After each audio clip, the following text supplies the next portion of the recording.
Welcome once again to a special programme about the war in Ukraine. Over the next hour, we'll be attempting to answer your questions about the war with defence and security analyst Professor Michael Clarke. Well, fierce fighting continues in the Donbass region in the east of Ukraine. Russia has told Ukrainian troops in Severodonetsk to surrender tomorrow morning, calling their resistance senseless. The last bridge between the city and Ukrainian-held territory has apparently been destroyed by Russian forces, but Ukraine's troops continue to hold out. Well, as I say, Professor Michael Clarke joins me in the studio. Welcome once again. Michael, we'll crack on with the questions. We've had so many of them during the course of today, and the first question concerns that situation, of course, in the Donbass. Christian asked, do you think we are coming to the end game, and the end game in Russia's favour? No.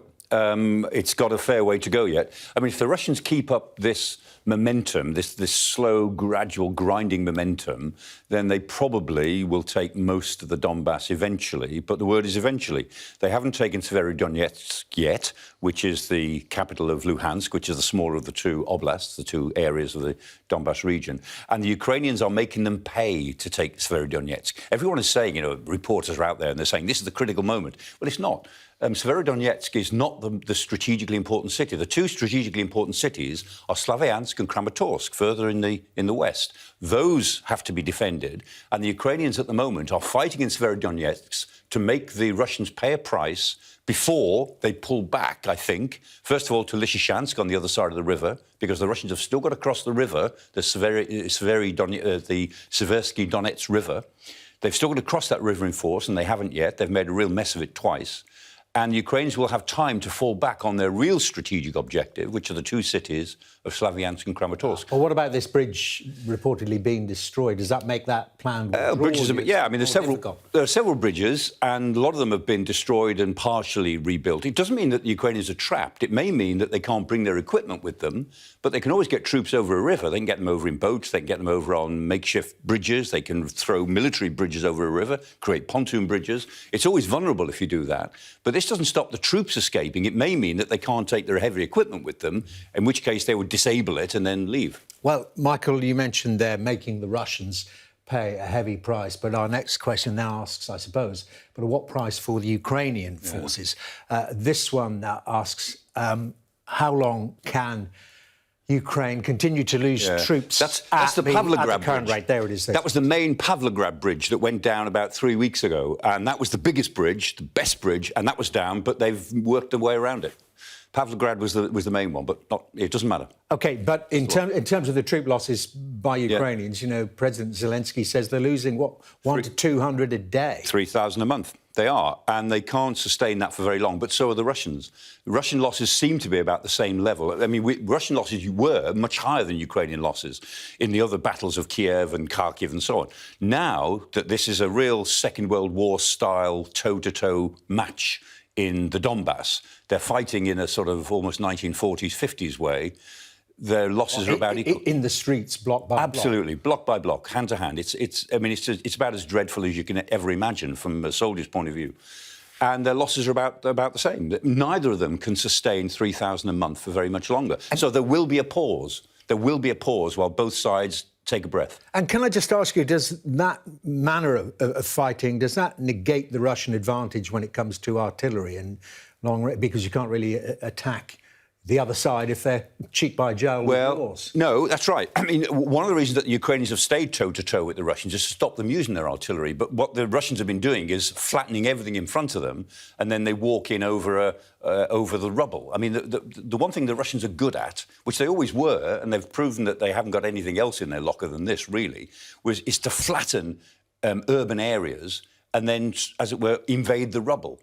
And if another side, in this case the Ukrainians, are prepared to fight in the rubble, and the Ukrainian army is good enough to do that, then even that's not straightforward. So they can keep destroying areas, but their progress is extremely slow, extremely slow. We all expected them to be even for Russians, we expect them to be a lot quicker than they've been. I mean, some of them, sometimes they're making less than a kilometre a day, and some days not even that, and some days they're getting pushed back. And they're drawing more and more troops into Severodonetsk, into this particular battle, and they're getting thinner and thinner in the north in Kharkiv, in the south in Incursion. Well, that's the next question I wanted to ask you about. So moving on then to the south, as you mentioned there, Kherson. Yeah. Nick wants to know, will Ukraine manage to finally break through and retake Kherson? Because it seems the Russians have never been able to entirely pacify it. They haven't. And there's a lot of resistance in Kherson and Melitopol, a lot of what the Russians will call terrorism now against Russian troops and collaborators and so on. It's pretty ugly stuff. And it's breaking out in the streets of Kherson, the streets of Melitopol. The Ukrainians say that they think they are going to retake Kherson. I mean, I think they might be a bit optimistic about that. But they have launched a pretty big offensive across a 50-mile front, and they've crossed the Inhulets River. Again, crossing rivers is really important in military terms. They've crossed the Inhulets River to the north-west of Kherson, and they're trying to get round the back of Russian troops in Kherson while they also attack them from the west. So they're trying a two-pronged attack against Kherson. And what they're finding is that the Russians are now pretty thin in Kherson because they've taken a lot of troops away for this Donbass offensive. And I don't know if the Ukrainians are being too optimistic about this, because even having crossed the Inhulets River, they're still 40 miles away from the city. But unlike the Russians, more like Western forces, the Ukrainians make rapid progress. They move quickly and they move efficiently when they do move. So we'll see. I mean, I think in the next couple of weeks we'll find out if this offensive against Kherson, to retake Kherson, is going to be a success or not. OK, well, let's stay in the south, because our next question follows on from that situation. Louis wants to know, do you think Mykolaiv and Odessa are the next targets after Donbass or Kharkiv and Dnipro? So if Donbass is relatively secured by Russia, where would it turn its sights next? I think the answer to Lewis is yes, exactly. Mykolaiv and Odessa are more important strategic targets for the Russians, because to take Odessa would landlock Ukraine. It would make Ukraine a landlocked country. I mean, the Russians, remember, they've already got Mariupol. They control the Sea of Azov. They've got Berdyansk, those ports on the other side of Crimea, to the east of Crimea. The big port to the west of Crimea, of course, is Odessa.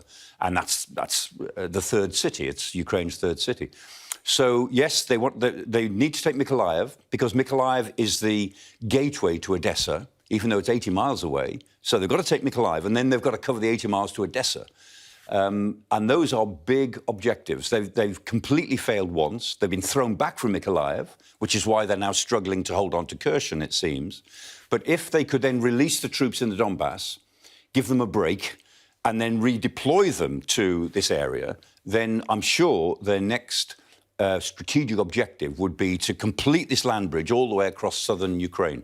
That's quite a big if, isn't it? If they take the Donbass and redeploy the troops, which has risks in itself, in that you've got to occupy territory, and the rest and deployment takes a long time. It does. And that's why, I mean, I think, you know, people keep asking me about what do I think is going to happen, and I guess we're going to talk about it a bit later on maybe, but the Ukrainians have shown they can fight the Russians to a standstill more or less anywhere in Ukraine.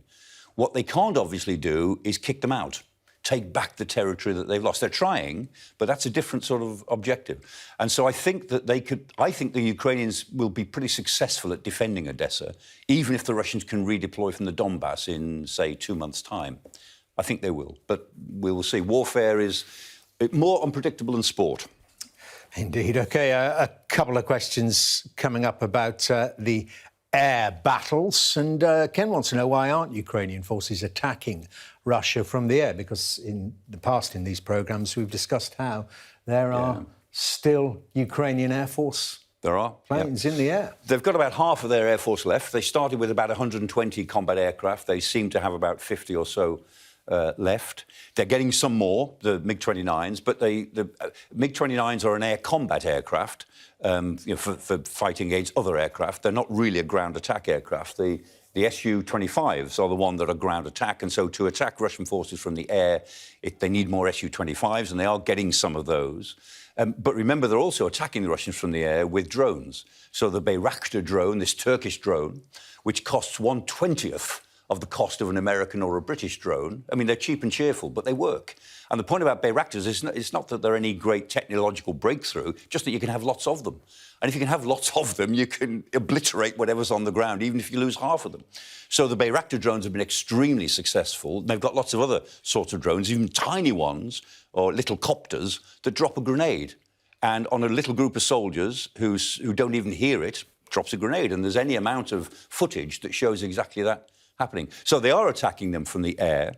But, you know, Russian forces have got their own air defence. The Ukrainians are losing aircraft.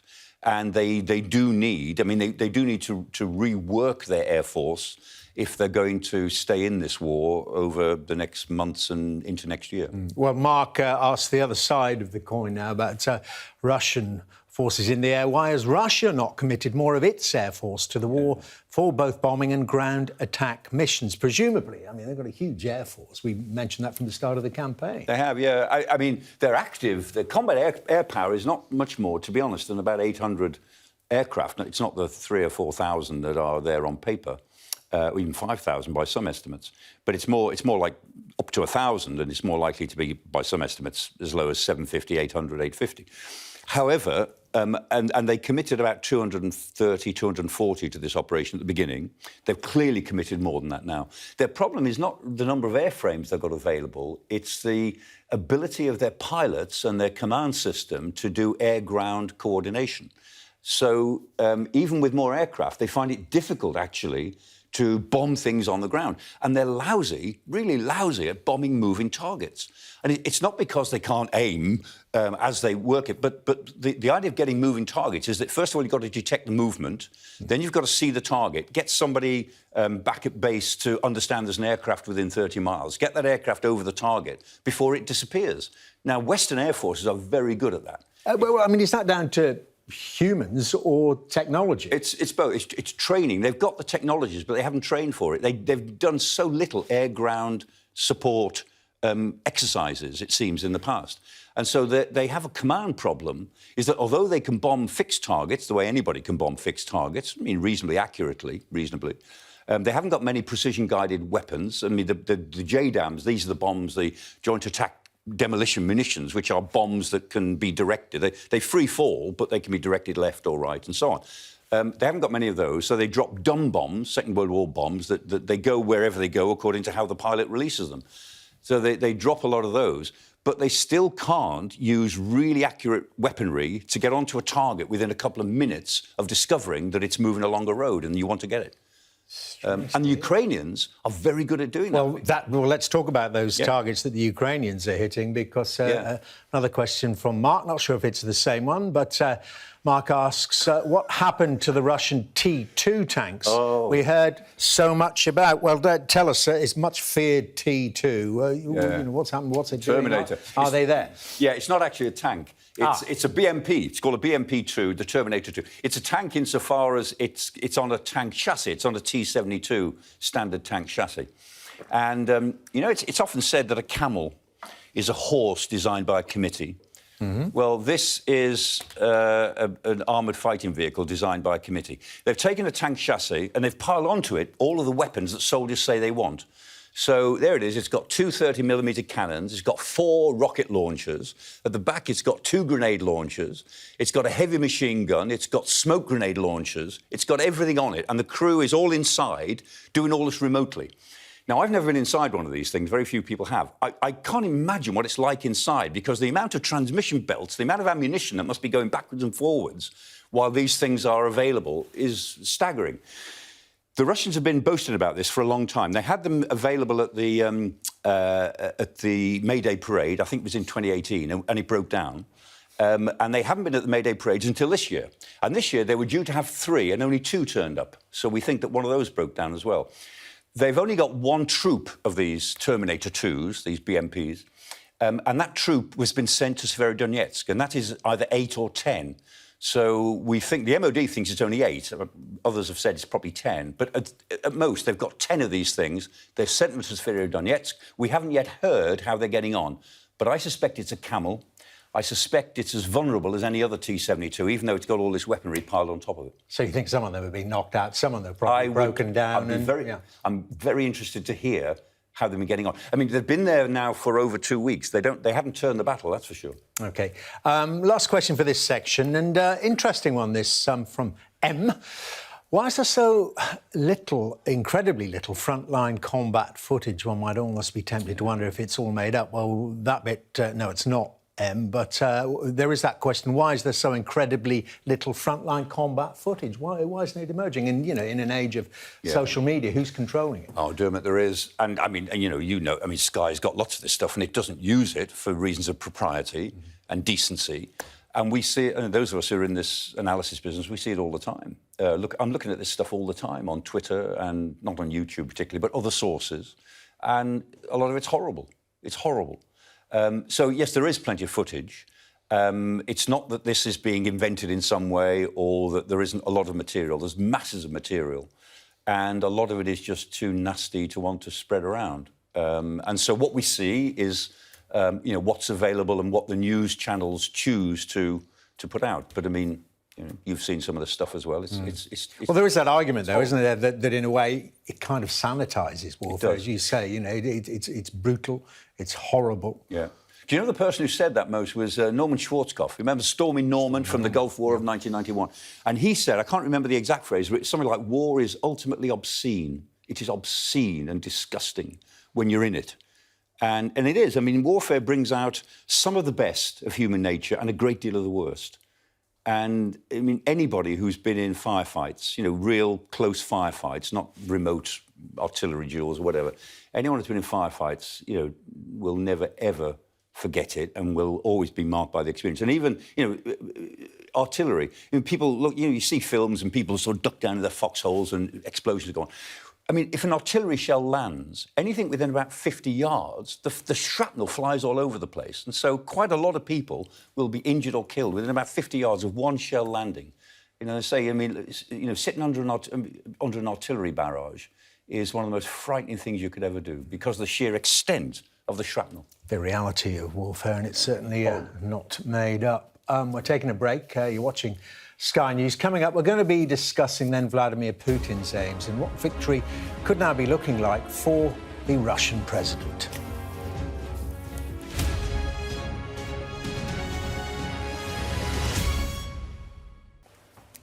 Welcome back. We're going to turn now to Vladimir Putin and what his objectives may be now after initially attempting, you remember, to seize the capital, Kiev, in the early days of the war. What does victory perhaps now look like for the Russian president? Michael Clarke, as you know, is here answering those questions. And let's kick off with this one from Ian, which is the state which has been asked an awful lot about of Vladimir Putin's health. Michael, do we know? I mean, is he really ill or is this just wishful thinking? The thought being that, he's on his way out, he's 69 and he's launched this war now because it could be his last hurrah. Well, he still can. Yes, on the 7th of October, he will be 70.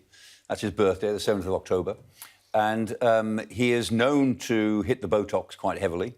I always say that he's trying to embalm himself while he's still alive. He does take a lot of Botox. He moves around with doctors. There's known to be a little team of doctors who are never far away, and it's said that he leaves meetings at frequent intervals to go and consult with somebody. I suspect that he's only a hypochondriac, to be honest. It's often said, look, has he got cancer? He's got pancreatic cancer. He's got Parkinson's disease. When you see him in these clips that we're seeing increasingly frequently now that COVID is over and he's now coming out of the shadows, as it were, where he's been for over 2 years, and he's making it clear that he's in control, he's doing this, he's doing that. He looks all right. Again, I've spoken to a number of people who said you cannot detect Parkinson's disease from the way he walks. You cannot detect symptoms of cancer just by looking at the photographs. So, these stories will circulate, but there's no convincing evidence.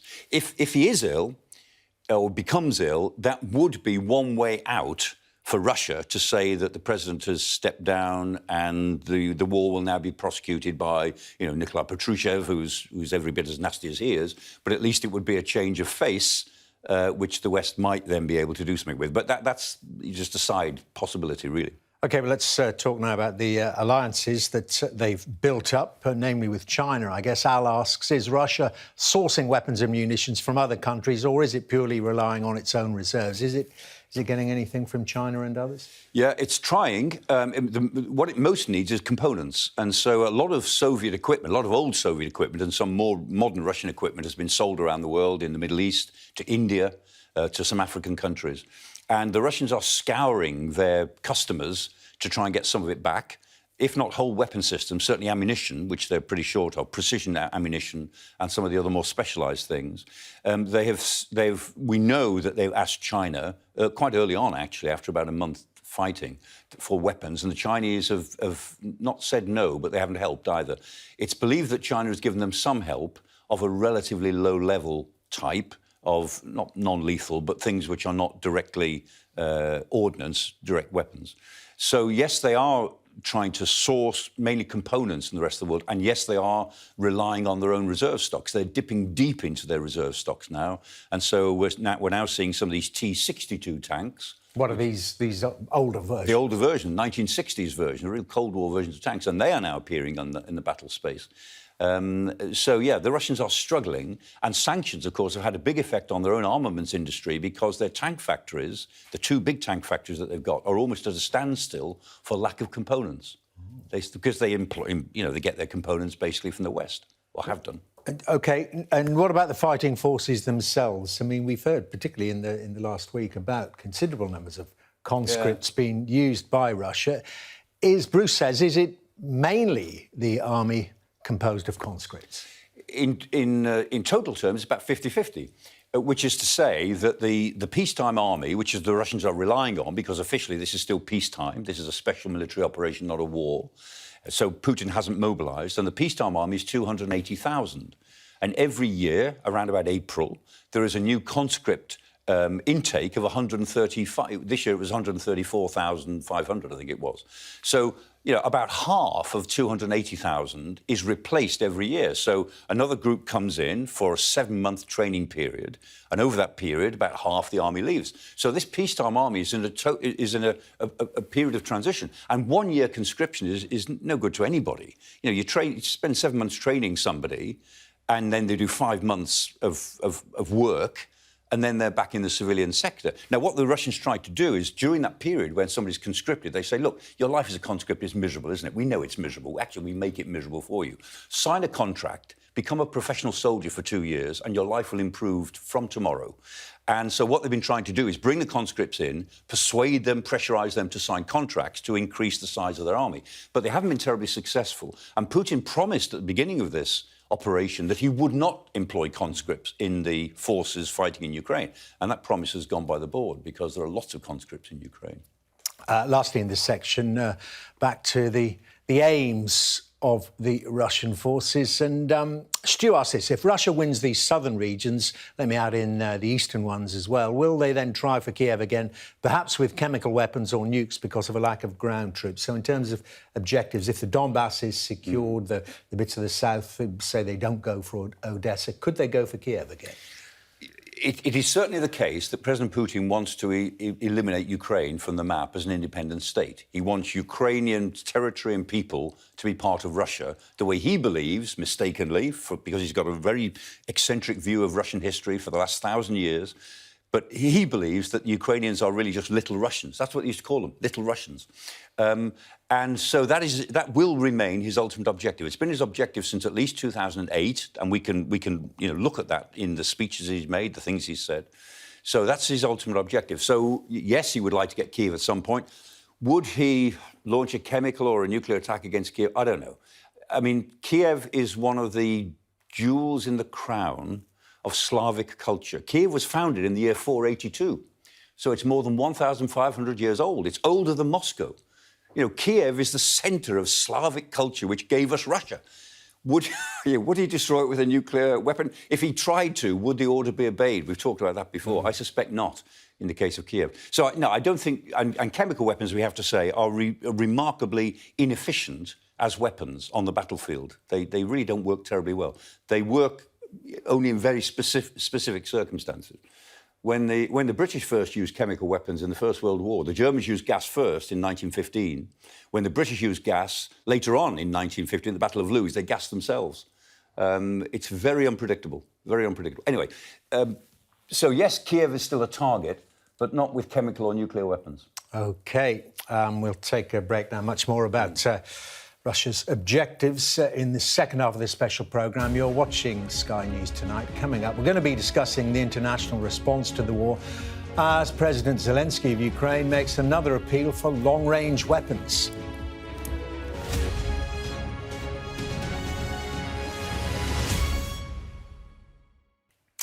Welcome back to this special programme answering your questions about the war in Ukraine. We're going to turn now to the international response to the war. Professor Michael Clarke is here to answer all your questions. And here's the first one for this section. Kevin asks, if as world leaders predicted we knew Putin was going to invade Ukraine, why did the West not stockpile weapons and train the Ukrainian military ahead of the invasion? Well, I suppose to a certain extent the West did start that process. Yeah. After 2014, that process began, and the British were in the lead on that with Operation Orbital, was what it was called. And we trained 22,000 Ukrainian soldiers, which were basically an officer corps. And the Americans were also heavily involved in that. What we didn't do until much later on was provide lethal weapons. We provided equipment, but there was a sort of reluctance to provoke Russia by giving lethal weapons to Ukraine. But what they did, I mean, the Ukrainians were so... they were wiped out in 2014. Their military was undermined by effectively traitors who were pro-Russian and just gave things away, gave away territory and so on. They were on the floor in 2014, which is why Putin expected them to be on the floor this time. And the Ukrainians had the good sense to go back to basics. And they said, what do we need to do? And British and American, or American and British trainers, with some help from other European and NATO nations, helped them to build up a Western force from the ground up. They did the basics. So they started from scratch and produced what is now a very Western-style force that does things in a very Western way, which is one reason, only one reason, why they're doing so well. So, yes, quite a lot was done. However, this question of if world leaders knew, well, yeah, I mean, American and British intelligence knew back in October last year that this was building up to an invasion. And they told the world in December. Yes, that's when the intelligence started being released. And they told the Ukrainians in October. But the fact is that the Ukrainians didn't want to believe it. I mean, they sort of half believed it, but they didn't want to. And other intelligence services were saying the opposite. And French intelligence services in particular were actually saying, no, we're closer to Russia. We know the Russians because of the relationship between France and Russia has always been historically close. We know what they're thinking. They're not going to do this. This is all bluff and bluster. They really won't do it. And by the time we get to January this year, when the tension was really building up, there was a sort of a war of briefing. And to be honest, I mean, French intelligence seemed to have been briefing against American and British intelligence, and the Ukrainians weren't sure what to do. And I say that live on TV because, A, I know it to be true, and B, the head of French intelligence was dismissed by President Macron as a result of this problem, that they got it completely and utterly wrong. So the Ukrainians, I think, were faced with a real dilemma, and there was a degree of avoidance, a degree of just denial. But it wasn't that they were unprepared, but they could have prepared better earlier, and we could have given them more lethal aid better earlier. And I know, again, for a fact, the MOD, our Ministry of Defence, was trying to give them weapons from 2014 onwards, and the Foreign Office in Downing Street just wouldn't have it. Well, because of the they were trying to make a signals judgment. and the signals they weren't necessarily wrong in saying that, but they were making a judgment. Don't give them lethal weapons. Well, let's talk about the here and now and this continued cry from President Zelensky for these long-range weapons. And Sue asks, why are the UK and the US dragging their heels on promised long-range weapons? A promise is a promise. Are the UK and the US dragging their feet, or other countries as well? No, I mean, the Ukrainians are getting the Howitzers that they need, these Howitzers with a range of 20-odd miles, these heavy Howitzers. They're not getting any of ours. Ours are the AS-90s, which are very old now, and we're getting rid of them ourselves, and I think it wouldn't be sensible to send them. But there are much better Howitzers, and we're re-equipping. There are much better Howitzers in the business, particularly the German one, the Panzer Haubitzer 2000, best in the world, and the American called the M777. And they've got apparently 90 of these M777s. They've only got a handful of the Panzerhaubitz. And they are getting some multiple launch rocket systems, but again, only a handful. The Americans are sending 7 units, but with lots of rockets. And we said we're sending 3 units with lots of rockets. Now, if the Ukrainians have only got 10 actual launch systems, I guarantee that in a month's time of fighting, they'll be lucky if they've still got 2 still operational, because the Russians will be looking for these things if they know they're there. And in battle, you lose equipment, a lot. The attrition rates, as they say, are very, very high. So it's undoubtedly the case. They are getting longer-range weapons. Promises are made, and these things are beginning to arrive, but not in anything like the numbers that they really need. They're getting plenty of howitzers, but the things that will make the difference are the multiple launch rocket systems, which have a range of about 60 or 70 miles and can have a range, if you put a missile on them, of 180 miles, not just a rocket, but a missile. Now, we're not going to give them missiles, but we're giving them rockets. But they've said, Aristov, who is the advisor to the defence ministry in Kiev, said, look, we need 60. And I think, pal, you need 60 in the first tranche, and then you're going to need 60 more after that. They need them now. I suppose a broader question coming up now, this one just, I suppose, about the support. Are Europe doing their bit or just doing a lot of talking as usual? Well, different countries are taking different approaches. Yeah. I mean, Europe, the European Union, we see that, there's Ursula von der Leyen, who's the president of the Commission, with Zelensky. I guess that's a photograph from the last couple of days. I mean, only today, she, in the European Commission, said we are recommending to the European Council, which is the heads of government, that Ukraine now be given candidate status in the EU, as an EU member. That's something the Ukrainians have really wanted, and that will be a big political message. Whether she's overreaching herself, as she has done in the past, I don't know. But the Commission is going to recommend to the governments, the 27 governments, that Ukraine be given candidate status, which means that it will get a lot more help in economic terms, which, believe me, it needs. So there is that side of it. Also, the EU is on its 6th round of sanctions and is now negotiating a 7th round of sanctions.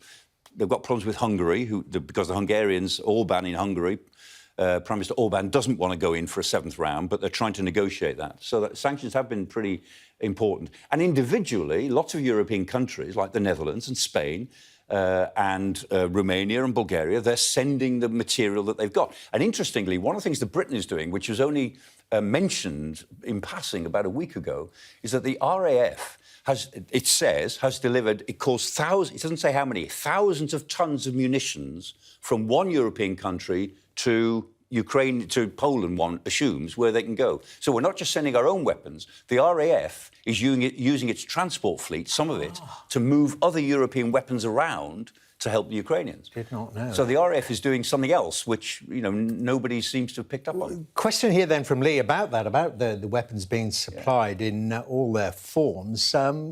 How do Western arms make it to the front line intact when they have to travel across the whole of Ukraine? Don't the Russians have intelligence as to the route they take? Aren't they vulnerable? Yeah, do you know, at the beginning of this process, I thought that would be the case. And when talking to people in the Ministry of Defence, they've said, no, they're quite relaxed about it. They said partly because there's lots of... The railways system is still operational. It's a very dense railway system in Ukraine, very traditional one. It's a different gauge to everybody else's, which, it's the old Soviet gauge, which isn't helpful, but never mind. So they've got a very dense railway system so that they can move things around. The Russians find it quite hard to attack the railway system. And it can be repaired quite quickly. The road system is also, it's more sparse, but as we were saying earlier on, the Russians find it quite difficult to attack moving targets. So they are getting the stuff through, and there's a degree of subterfuge involved. And yes, the Russians are they're using their intelligence, and occasionally, as we've seen in the last week, they look as if they've scored some one or two big hits on weapon stockpiles that have come straight from the West. And they've destroyed brand new systems, quite big ones. So, I mean, the Russians are getting some success in this, but in general, most of what is being sent is finding its way reasonably quickly, a matter of several days, not 24 hours, but several days. It's finding its way to the front line. OK, next question. This one from Buster about how far the West is prepared to go. How far are the UK and the West willing to go to secure victory in Ukraine? Well, not as far as putting boots on the ground, of course. Yeah, and it's going to have to go a lot further than it's gone so far, in my view. I think what Buster is kind of implying, I don't know if he was thinking about this, is that if Putin gets most of the Donbass in the next couple of months, I think he will offer some sort of peace deal or some sort of truce, some sort of ceasefire arrangement. And then the Western consensus, which has been very tough so far, very determined, will tend to split. And then we'll find out how far the UK and the West is willing to go. Because then we've got to decide, a question that you and I have talked about before, both privately and on camera, is the West trying to end the war or help Ukraine really win it? If we're trying to end the war, that might happen reasonably quickly. If we're trying to help Ukraine win this war for the sake of civilized behaviour and the international order and legality and so on, then we're going to have to do a lot more than we're doing at the moment. We're going to have to be prepared to take more risks, take some hurt ourselves, both in the effect of sanctions and in the economic downside of remilitarizing what we are prepared to produce and send to Ukraine. And possibly, I think we're facing a series of thresholds between now and next year, which we'll either cross or we won't, to get a bit more directly involved, a bit more. OK, back to the situation as it stands and how it may develop. This from Jay. If the Donbass is lost to Russia, will the West continue to arm Ukraine in order to retake the Donbass region? This is the issue you were touching on earlier, about the Ukrainians' ability to fight the Russians to a standstill, but not actually... Yeah, but not throw them out. Yeah, and that's why to actually conduct a strategic offensive, which is to actually throw the Russians out of large parts of the areas they've taken, certainly since the 24th of February, the Ukrainians need more heavy equipment. They need more equipment that can be used in the offensive. They need to rework their command structure. And they've got to bring, quite large forces of their troops who are very nicely dispersed and working very well in relatively small units, And they've got to start to bring them together for these big offensives. That will take some time, and the West would have to back that. We'd have to back it. Now, at the moment, everyone is saying in the West, we'll do whatever the Ukrainians want. If they decide to go for a ceasefire, then through gritted teeth, we would support them because they're the ones doing the fighting. If they decide, no, they're going to fight on to free up their territory, we ought to support that as well. And that's easy to say at the moment. But will it be so easy to say in August and September and October when other things are getting difficult? What about another way of getting, I mentioned, their boots on the ground? This from Mark. Should more British veterans join in the fight with Ukraine to show a sign of strength? And the images we're showing, of course, are the two British veterans being sentenced to death in the breakaway Donbass region. We know of others that have been killed in the battles. Aslin and Pinner, so Aidan Aslin, isn't it, and Sean Pinner. Yeah. I mean, point one is, real battle spaces are absolutely no place for amateurs or, willing recruits who've got no experience at all, which, these two guys were quite experienced. If anybody is determined to help, the best thing they can do is to go to the border, go to Poland or Romania and help with the background aspects. And, extra pair of hands can be very helpful. But if untrained people end up in the battle area, they'll either, they'll get hurt or killed very quickly, or they'll be just used as cannon fodder because there's not much else that they can do. Veterans are a different issue, and the government is not encouraging veterans to go, despite what the Foreign Secretary said, I think on the 27th of February. Speaking without thinking, I'm afraid. The government is not encouraging people to go because even if you're a veteran, I mean, these two guys were there for 4 years. Yeah. So they're thoroughly integrated. They were integrated in Absolutely. Aslin in the Marines and Pinner was in different units, I think. But both of them were proper Ukrainian soldiers who were taking Ukrainian pay and were, they happened to be foreign nationals, just as Fijians and Samoans serve in the British Army. Foreign nationals serve in the British Army perfectly legally. And they were foreign nationals serving in the Ukrainian Army. But veterans going out now to fight, to help, again, it's hard to fit them in a way that makes any military sense, because even if they're quite used to military life, they're just one person with a different set of training standards and a different sort of way of doing things, different weapons they've been trained on, not the AK-47s and so on. It's unlikely that they can make that much difference. Nobody knows how many British soldiers or British individuals might be there. They think somewhere between 50 and 100. They think maybe 20 have been killed. But these are just sort of order of magnitude guesses from what we pick up. OK, Michael, for the time being, thanks. We're going to take another break. You're watching Sky News. Coming up next, we'll discuss what could happen next in Ukraine and whether an end may be some way in sight.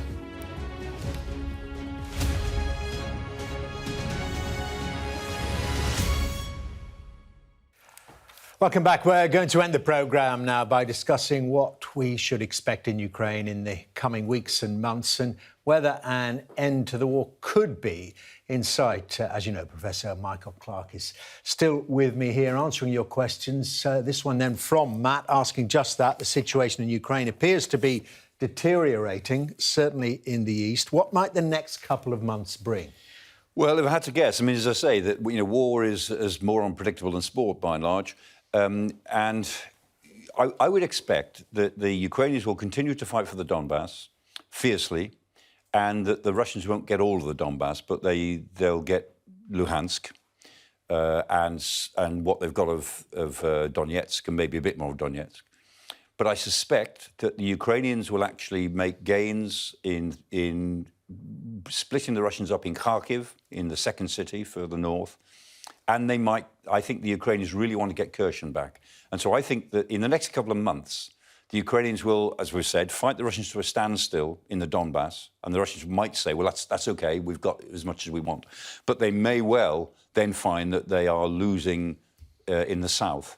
And the Ukrainians, I think, will make some gains. However, those are all sort of tactical gains. What we're really looking at is a kind of a stalemate between both sides. And I'm sure, given the usage rates, the attrition that we're talking about, the losses of troops, I'm sure that both sides will take a pause, because that's what happens. War goes in fits and starts.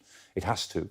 And I think there'll be a pause before hostilities. A ceasefire or just a pause? Well, I think the Russians will offer some sort of ceasefire in order to put pressure on the West. And I don't think if the Ukrainians don't accept it, I don't think we should pressure them to accept it. But I think ceasefires are one thing, but actually pauses, acknowledged pauses between both sides are another. What about the economy, though? We talk about the situation, the war situation deteriorating. Clearly, the Ukrainian economy is in a parlor state. Can the Ukrainian economy survive, Andrew asks, considering the Mariupol steelworks are not under their control, little wheat is being farmed, and so many other money-making facilities being attacked and destroyed? Well, the good news on agriculture is that an astonishing 90% of the crop for the next crop has been sown, because most of the agricultural areas of Ukraine have not been particularly affected by the war.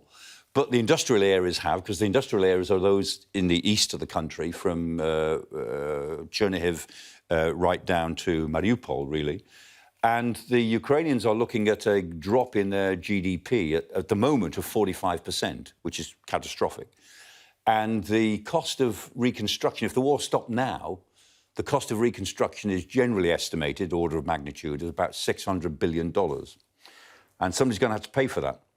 And of course, the EU and the G7 are now thinking, well, the Russians should pay for it. And, there is $1 trillion worth of Russian private assets in the Western world. And should they be seized in order to pay for this? There are some big issues there, not least the legal issue on what legal basis you seize it. But that's the nature of the problem. The Ukrainian economy is going to be on its knees at the end of this, exactly as the British economy was completely bankrupt in 1945 because we devoted everything to fighting what was for us a total war. That's exactly what the Ukrainians are doing. So the fact that they've lost 45% of their GDP is only where they are now. Somebody, the Western world has got to actually help them through the war, however long it lasts, and then we've got to devise some way of helping to rebuild them. And everyone is working on, well, what can we make sure the Russians provide to rebuild some of the damage? Well, our next question asks, how do we get to that point? And I suppose it's based on what we were discussing earlier, what you were saying there about a pause. Would Ukraine settle for the loss of the Donbass region if it brought about a lasting peace deal? And I'd add to that, how do you know it would be a lasting peace deal? I think they wouldn't. And I'm sure they wouldn't. I mean, they might have to acquiesce in the loss of the Donbass, but they will not accept it because they don't believe that Russia bears them anything other than ill will. They do believe that Russia wants to destroy them. So it will be a pause to regroup. Exactly. I mean, there have been peace deals signed before, haven't there? Absolutely. Anything they agreed to would be on the basis that it was temporary, that as far as Kiev is concerned, because they fundamentally don't trust Russia under Putin, and probably Russia under whoever comes after Putin. I think we're talking about a third generation of leadership before we can get back on terms with Russia, which I would put sometime probably in the 2030s. Another question, as we imagine what an end to the war might look like, and this from the Russian point of view, given what Putin has promised the Russian people, given Russia's infamous history of propaganda, is it possible, even if Ukraine wins the war, that Putin will claim otherwise and say, actually, they won and achieved exactly what they set out? I mean, in a way, that's kind of a messy peace deal, isn't it? Where you can both take something away. Yeah, it's what they will say anyway. And if President Putin says, well, you know, we've got enough of the Donbass now. I've preserved the integrity of the Russian minorities in the Donbass who were suffering from all these Nazis in Kiev who were terrorising them, and that's his narrative. A, the rest of the world will see that's not the case. B, the Donbass will not be peaceful any more than the land bridge will be peaceful around Kherson. I mean, the Ukrainians will keep resisting. The Russians will not be able to, as it were, go home and just leave a civilian administration there. They'll need to keep their troops there. So there'll be this grumbling war. And while that's going on, the world will be saying, oh, yes, well, this war was undertaken to tell NATO not to enlarge, and NATO's now got quite a lot bigger, because Sweden and Finland have joined NATO, which are the two most important new members since 1994. And Russia is a pariah, and Russia is under sanctions for as long as you're in control, Mr. Putin. That's a great strategic victory, that is. You know, I remain the master strategist. Everything he wanted to achieve is actually going exactly the opposite direction, and a lot of people are paying for it with their lives. Well, Carol follows on from that then. Carol asks this, how will Russia be accepted after the war? And it's precisely the point you've been making, not just today, Michael. It is Putin is the big problem. If he's still there, how will the rest of the world regard Russia? Yeah. Sanctions will remain for as long as Putin is there. I'm sure about that. And, you know, Putin may not be there for so much longer. We're waiting for some sort of coup to take place. You know, you can't guarantee whether it'll be in 3 months' time or 3 years or 5 years' time. And that poor individual is Vasily Nebenzia, who is the UN ambassador, Russia's UN ambassador. Yeah. And he has probably the worst job in the world, because he's the one who has to say stupid things. He has to deny that any of this is happening. He has to pretend that all of the bombing in Mariupol was done by the Ukrainians, that they're bombing themselves, that they're killing their own women and children in order to blame the Russians. And he's a bit like Zorin, Ambassador Zorin in 1962 in the Cuban Missile Crisis. The Russians didn't tell him what was happening. He didn't know what was happening. And Adlai Stevenson, he suddenly said, what about this and what about this? And Zorin said, no, it's not happening, not happening. And then Adlai Stevenson went to the blackboard and he unveiled all of these photographs of the missiles in Cuba. He said, what is this, Mr. Ambassador? What is this? What is this? And he made him look really ridiculous. And Nebenzia, to me, he looks like a latter-day Zorin. I'm just waiting for the guy to defect, to be honest. But you said there, Michael, you're expecting the coup. I mean, any time soon that Putin will be removed. He's got nowhere to go. Russia's got nowhere to go under his leadership. And this war will get worse for Russia, even if he succeeds in the Donbass, or even if he was to succeed, you know, as we said, in taking Odessa, which I don't think he will. The people around him are beginning to lose very heavily. And although they depend on him for their kleptocracy, I mean, Russia is a mafia state. And again, that's not my phrase. That's the phrase of most good analysts. It's become a mafia state. And so the only way that the people around him can preserve any of their privileges and wealth eventually is to remove him. Now, who will start that? We don't know, because he's also running a reign of terror, which is now every bit as bad as Stalin's reign of terror was, up to the point where Stalin died in 1953. Michael. So, you know, the future, for him, the outcome is certain, the timing is uncertain.